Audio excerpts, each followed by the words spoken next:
৩২ দিনে তেলের দাম আকাশে, হরমুজ প্রণালী প্রায় বন্ধ, আর বিশ্ব অর্থনীতি আছে চাপে। ইরান যুদ্ধ কোথায় যাচ্ছে?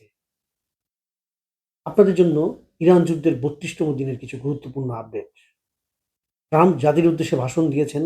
তিনি বলেছেন এই যুদ্ধ প্রয়োজন ছিল, ইতিমধ্যে জয় অর্জিত হয়েছে, লড়াই চালিয়ে যেতে হবে এবং খুব শীঘ্রই এর সমাপ্তি ঘটবে। যুদ্ধ কিভাবে সমাপ্তি হবে সেই বিষয়ে কোনো সুনির্দিষ্ট তথ্য তিনি দেননি।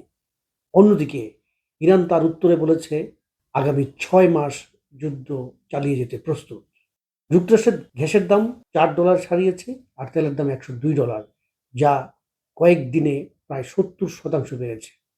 ইরান বড় বড় টেক কোম্পানি যেমন আপেল, গুগল, মাইক্রোসফট, টেসলা সহ ১৭টি মাল্টিন্যাশনাল কোম্পানিকে হামলার হুমকি দিয়েছে।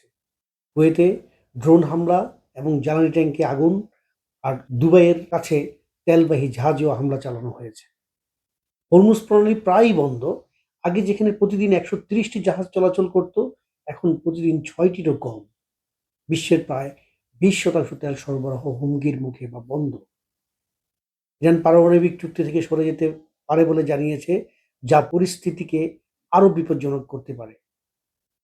যুক্তরাষ্ট্রের মিত্ররা দূরে সরে যাচ্ছে, ইউরোপের অনেক দেশ সরাসরি সহায়তা দিতে চাচ্ছে না। বৈশ্বিক অর্থনীতির মুখে জ্বালানির দাম বাড়ছে, প্রবৃদ্ধি কমছে। যুদ্ধ থামলেও প্রভাব থামবে না, পুরো বিশ্ব এর ঝুঁকিতে। নিয়মিত আপডেট পেতে আমাদের সঙ্গে থাকুন, নিরাপদে থাকুন।